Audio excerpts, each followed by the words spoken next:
Welcome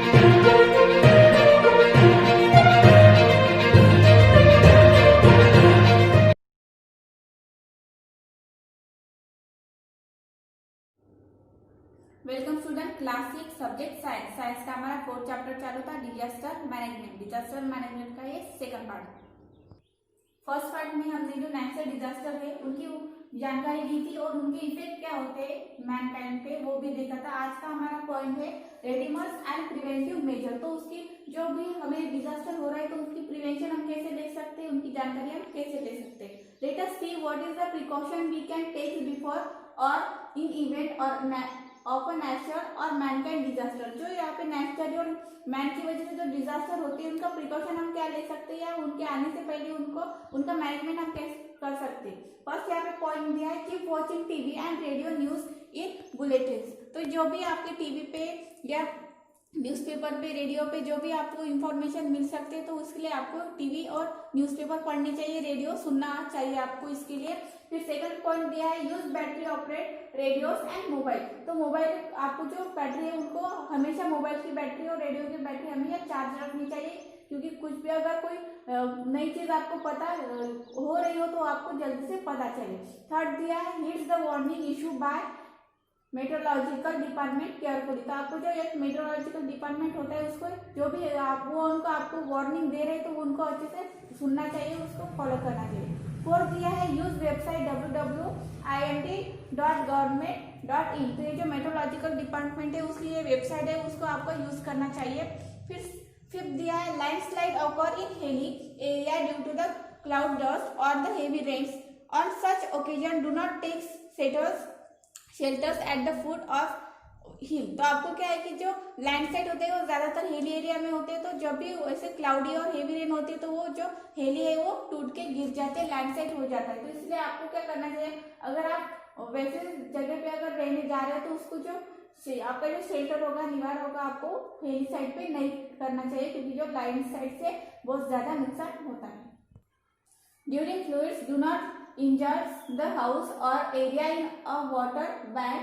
Seek shelter in other safe place. Move to safer place to greater height. Do not step into the water current or drive a vehicles into them. तो जब float यानी जब बाढ़ आती है तो उस समय में आपको घर में नहीं रहना चाहिए, अनदर शेल्टर ढूंढना चाहिए जो ऊंची जगह पे हो और आपको हाई जगह पे जाके रहना चाहिए। और जो पानी में करंट अगर जा रहा है तो आपको उसमें उतरना नहीं चाहिए। फिर सेवन दिया है during an earthquake road slip open the ground crack railway track get aboard. तो जब अर्थक्वेक होता है तो क्या होता है कि जो जमीन है वो फटने लगती है, क्रैक हो जाती है, फिर जो रेलवे ट्रैक है वो भी अनरोड हो जाता है।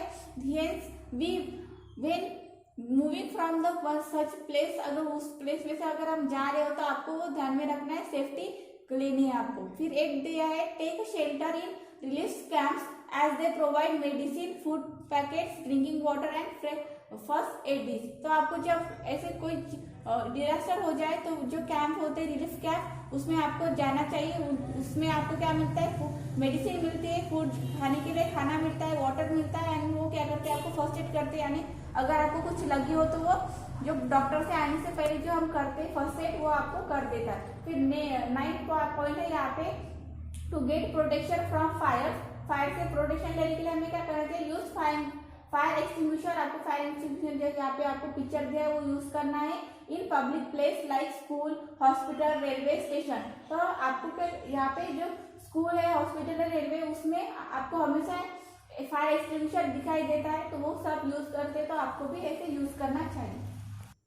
अभी हमें एक नया पॉइंट पता चला कि फर्स्ट एड। ये फर्स्ट एड होता क्या है कि in day to day life sometime we have to face disaster or accident of very proportion. तो ये जो अचानक से हमारे साथ होता है, डिजास्टर हो जाए, कोई एक्सीडेंट हो जाए, on such occasion it is necessary to give us some immediate aids even before the medical treatment becomes available. अगर मेडिकल ट्रीटमेंट अवेलेबल नहीं हो या कुछ देर लगने वाली है तो आपको क्या करना है कि जो हम डॉक्टर या मेडिकल जाने से पहले जो हम ट्रीटमेंट लेते हैं तो उसको फर्स्ट एड बोलते हैं। यानी अगर हमें देर लग रही है हॉस्पिटल में पहुंचने के लिए तो तब तक हमें कुछ ना कुछ पट्टी बांध लेनी चाहिए, या जो भी आपके पास मेडिसिन है आप वो लगा के यहाँ पे फर्स्ट एड ले सकते हैं। external bleeding. If a person is bleeding, first make him sit और lie down comfortably. तो फर्स्ट एड यहाँ पे फर्स्ट एड के पॉइंट दिए कि फर्स्ट एड आप कैसे लिख सकते हैं. अगर किसी को एक्सटर्नल ब्लीडिंग हो रही है यानी कुछ लगी है उसको और ब्लीडिंग हो रही है तो आपको क्या करना है चाहिए, उसको बिठाना चाहिए या तो कंफर्टेबली उसको लेटा देना चाहिए. Keep bleeding part of a body above the level of heart and clean it water with water. तो आपको जो यहाँ पे भी उसको लगी है ब्लीडिंग हो रही है तो उस पार्ट को आपको अच्छे से उसको वॉश करना है. फिर सेकंड दिया है बर्न्स एंड फ्लैट. अगर किसी के कपड़े पे आग लग जाए, जैसे कि यहाँ पे पिक्चर में दिया है कि अचानक से अगर आग लग जाए तो आपको क्या करना चाहिए. यहाँ पे माइनर्स बर्न दिए यानी थोड़ी अगर कोई आग लगी, the injured part should be washed with water और हेड अंडर द वाटर. तो जब भी आपको आपकी जैसे कि आप इस बच्चे की शर्ट पे आग लगी है तो आग लगने के बाद जो उसके पीठ का जो हिस्सा है वो जल जाता है तो उसको आपको पानी से वॉश करना चाहिए, क्योंकि पानी से वॉश करने से उसको राहत मिल जाती है. फिर सेकंड पॉइंट है give victims water to drink, और उसको एक विक्टिम वाटर देना चाहिए पानी पीने के लिए. थर्ड दिया है clean the wounds using a cotton swap soak in its antiseptic solution. फिर आपको उसको कॉटन से अच्छे से उसको एंटीसेप्टिक लगाना चाहिए. फिर है डू नॉट अप्लाई ऑयलमेंट. फिर आपको उसमें कोई भी ऑयली ऑयलमेंट लगाना नहीं चाहिए, सिर्फ एंटीसेप्टिक सॉल्यूशन लगना चाहिए. फिर लास्ट है यहाँ पे cover wounds using dry dress. जैसे कि एक बच्चा है उसकी आग बुझाने के लिए वो क्या यूज कर रहा है, यहाँ पे ड्राई कोई भी ड्रेसिंग यहाँ पे वो यूज कर रहा है. ये हमने माइनर बर्न्स देखी यानी छोटी सी आग लग जाए. अगर यहाँ पे सीरियस अगर आग लगी तो क्या करना चाहिए, गिव इमोशनल सपोर्ट. आपको उसको इमोशनल सपोर्ट देना चाहिए क्योंकि जो सीरियस आग होती है वो सब कुछ डिस्ट्रॉय कर देता है. सेकंड है cover the wounds with the चेरस क्लॉथ. वो क्लॉथ से आपको उसको ढक देना चाहिए. फिर है remove jewellery store shoes etcetera if easily possible. आपको जो इंसान को आग लगे तो उसको ज्वेलरी है जो शूज है वो अच्छे से और इजीली उसको अगर पॉसिबल हो, नहीं हो तो मत निकालिएगा, तो इससे पॉसिबल हो तो आपको निकाल देनी चाहिए. फिर यहाँ पे do not touch or brush the piece on the skin. तो जो जहाँ पे जड़े हुए हैं वहाँ पे आपको टच नहीं करना चाहिए. Do not apply oily ऑयलमेंट. आपको उसमें कोई भी ऑयली ऑयलमेंट क्रीम यहाँ पे नहीं लगानी है. Do not try to remove cloth if it stuck to the burn skin. तो जो भी इससे उसका जला है तो अगर वहाँ पे कपड़ा फंस गया है तो उसको निकालना नहीं चाहिए. If a patient is serious give water to drink but avoid tea or coffee or other sadness drinking. तो आपको जो इंसान जला हुआ है उसको सिर्फ पानी पिलाना चाहिए, जो गर्म चीजें होती है कॉफी टी वो नहीं पिलानी चाहिए. फिर है get medical aids at once. तो उसको मेडिकल फर्स्ट यहाँ पे हमको देनी चाहिए. थर्ड यहाँ पे दिया है सनस्ट्रोक. सनस्ट्रोक यानी जब भी आप दोपहर में से बाहर निकलते हो यानी जब समर का टाइम होता है तो कभी कभी चक्कर आ जाती है तो उसको सनस्ट्रोक बोलते हैं. When we work in a sun continuously for long time the body lose a lots of water and minerals. This is reason of sunstroke. तो सनस्ट्रोक का रीजन क्या है, जब भी हम दोपहर में धूप में सबसे ज्यादा ऐसे टाइम लगाते हैं काम करने के लिए तभी क्या होता है कि सन की वजह से हमारा जो वाटर है बॉडी का वाटर और बॉडी से मीटर क्या हो जाते हैं चले जाते हैं, इसलिए हमें सनस्ट्रोक होता है. तो रेडीमेड मेजर हमें क्या लेने चाहिए, take a patient to the cool place or in a shade. तो जो जिस भी इंसान को यहाँ पे सनस्ट्रोक हुआ है उसको ठंडे और ऐसे जहाँ पे शेडो ऐसी जगह पे उसको लेके जाना है. फिर first a whole body with a cold water. फिर सभी बॉडी को उसको स्पंज से आपको स्पंज बांध देनी है उसको. फिर थर्ड दिया है प्लेस अ क्लॉथ स्नोक in a cold water on neck. तो उसके जो गर्दन है उसके ऊपर आपको ठंडा ऐसा स्ट्रोक करके यहाँ पे क्लॉथ रखना है. जो पेशेंटली ऑफ वाटर और लिक्विड लाइक अ शरबत और ड्रिंक. तो उसको अच्छे से आपको पानी या कुछ भी लिक्विड उसको यानी शरबत ऐसे पीने के लिए देना चाहिए. If patient feel like a vomiting make him lie front and on his or her abdomen with the head turn towards light. तो जैसे कि ये लड़की यहाँ पे कर रही है, अगर उसको वोमिटिंग जैसी फीलिंग हो रही है तो आपको उसको मूव करना चाहिए. फिर वोमिटिंग करने के लिए उसको बोलना चाहिए. फिर लास्ट पे get medical help or shift a patient to the hospital. अगर ज़्यादा सीरियस हो तो उसको आपको मेडिकल में भी शिफ्ट कर देना चाहिए. फिर यहाँ पे दिया है स्नेक बाइट. अगर सांप काट ले तो हमें क्या करना चाहिए. There are nearly 2000 pieces of snake. Of these, only a few like cobras, rats, vipers and the sea snake are poisonous.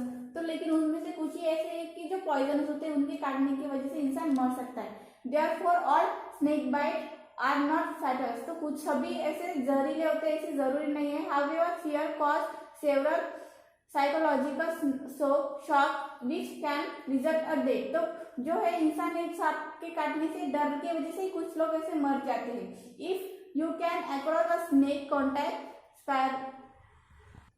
सर्प मित्र rather than killing a snake at once, तो आपको क्या, अगर आपके घर में स्नेक आ जाए तो आपको सर्प मित्र जो लोग होते हैं जो सांप को पकड़ते हैं उनको बुलाना चाहिए। फिर रेडिमल मेजर क्या लेना है, wash the bound with the water, जिस भी पार्ट पे स्नेक ने काटा है उसको वाटर से वॉश करना है। Give emotional support to the patient, तो पेशेंट को इमोशनल सपोर्ट देना चाहिए, क्योंकि जैसे कि यहाँ पे पॉइंट दिया था कि वो साइकोलॉजिकल शॉक से ही मर जाती है कि सांप ने काटा है, सांप ने काटा है, तो इसलिए उसको इमोशनल सपोर्ट देना चाहिए।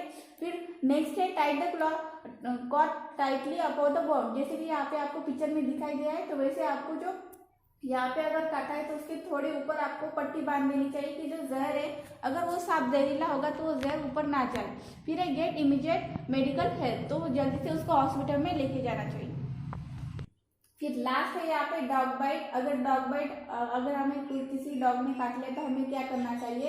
In a dog bite there is a rise of a infection through the blood and hence the first aid and medical help are necessary, तो जो डॉग हमें काट लेता है उसकी वजह से रैबिस हमें हो सकता है, तो इसलिए हमें जल्दी से मेडिकल हेल्प लेनी चाहिए, वो जरूरी होता है। मेडिकल रेडिमल्स यहाँ पे मेजर क्या लेनी चाहिए, wash the bound with the solution of potassium permanganate और अदर एंटीसेप्टिक, तो जो भी जिस पार्ट को डॉग ने काटा है तो उसको एंटीसेप्टिक से डेटॉल से या जो भी आपको यूज करते हैं उससे आपको अच्छी तरह से धो लेना है, वॉश कर लेना है। Cover the bound with a clean and dry cloth, फिर धोने के बाद उसको अच्छे से ड्राई और क्लीन कपड़े से उसको बांध देना है, ढक लेना है। Get doctor help and injection of the anti rabies vaccine, फिर जैसे कि डॉग से काटने से रैबिस होता है तो वो ना हो इसलिए आपको एंटी रैबिस वैक्सीन ले लेनी चाहिए डॉक्टर से।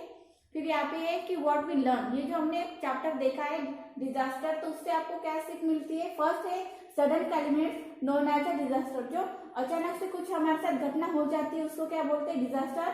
डिजास्टर क्या है, मैनमेड और नेचुरल, तो ये जो डिजास्टर है ये तो या तो इंसान की वजह से हो सकता है या तो नेचुरली हो सकता है। फिर यहाँ पे है alertness and immediate action are necessary on such occasion, तो ये डिजास्टर के टाइम पे अवेयरनेस हमें अलर्ट होना जरूरी है और उसमें इमीडिएट एक्शन लेना भी जरूरी है। Effective disaster management and use of readiness measure can be help to reduce the loss, तो ये जो हमने रेडिमस देखे मेजर और मैनेजमेंट देखा है कि उसकी वजह से हम क्या कर सकते हैं, जो भी बड़े नुकसान हो सकते हैं उससे हम बच सकते हैं। Every person should know about the safety precaution and first add, जैसे कि हमें यहाँ पे 5 फर्स्ट एड के यहाँ पे इंफॉर्मेशन देखे तो आपको ये फर्स्ट एड पता होनी चाहिए, इसकी वजह से आप दूसरों को हेल्प कर सकते हैं।